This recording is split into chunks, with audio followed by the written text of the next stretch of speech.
May nangako dyan na 20 pesos per kilo.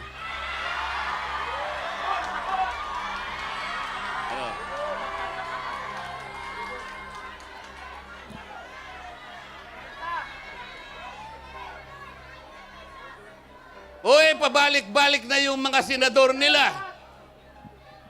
Yung iba, 2 beses nang bumalik sa Senado. Yung iba, 3 beses. Yung iba, 4 na beses nang bumalik sa Senado. Bakit ganito ang kalagayan ng bansa? Pagkatapos, haharap na naman sila sa iyo.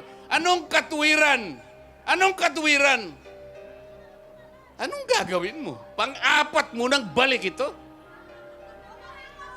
Alam po ninyong ang kalagayan ng Pilipino ngayon? 63% ng ating mamamayan ang nagsabi, mahirap po kami. 63%.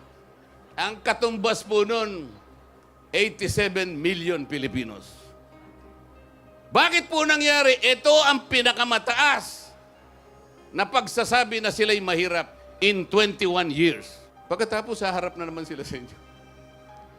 Haharap na naman sila sa inyo. Sus Mariosep naman, hindi pa. Haharap ka na naman sa akin.